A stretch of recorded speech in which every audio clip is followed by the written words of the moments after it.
Robert Halfon. Thank you, Mr Deputy Speaker. Some sceptics say that charity does begin at home, and they use this argument to resist spending on international aid. Now, I agree that charity does begin at home, but it depends how you define the home. There are geographic boundaries, there are moral boundaries also, and we are all neighbours.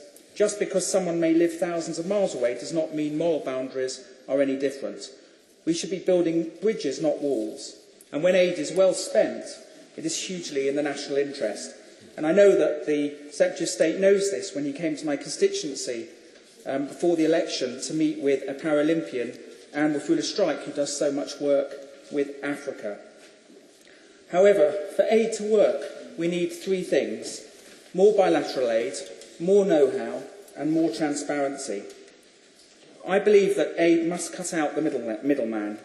For example, why do we often give aid through the EU for the EU to distribute? Why not give direct? Why don't we give more aid direct to schools and other community institutions? The localism that we yearn for here is yearned for abroad as well. As the policy paper One World Conservatism says, when aid is well spent, it has worked miracles, eliminating smallpox, almost eradicating polio, helping get millions of children into school and saving millions of families from hunger and disease. Know-how. The best form of aid is sharing expertise and knowledge, and many of my honourable friends have talked about projects in Mubana and Rwanda, which I have been privileged to go on for 2 years to teach English. People are not just hungry for food and for work, but for knowledge. The work of voluntary service overseas does a huge amount to share concrete practical skills. The Westminster Foundation for Democracy, who I've worked with a few years ago in Uganda and Tanzania through the Conservative Party, shares knowledge with democratic parties abroad. All the evidence shows that greater democracy means less poverty. And by democracy, I don't just mean regular elections, but the rule of law and property rights. Perhaps even as part of the sharing of expertise in the future, businesses could sponsor aid apprentices through their social responsibility to build up technical capacity overseas.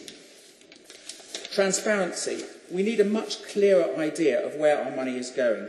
When Hillary Clinton announced a pledge of hundreds of millions of dollars in new aid to Palestine in 2009, she said, for example, that aid must not benefit Hamas. Why?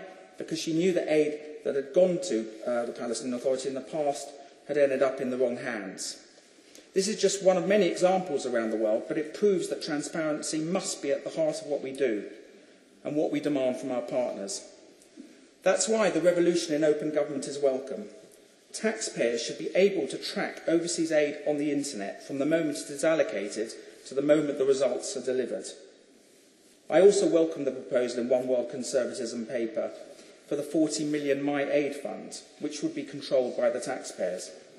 It will introduce popular competition among aid projects and increase democratic control. Finally, Mr Deputy Speaker, in conclusion, bilateral aid, know-how and transparency must be our watchwords in reducing global poverty. Now that we are united in our coalition on this side of the House, I would like to end by quoting a Liberal. Gladstone said, "Nothing that is morally wrong can be politically right." I agree.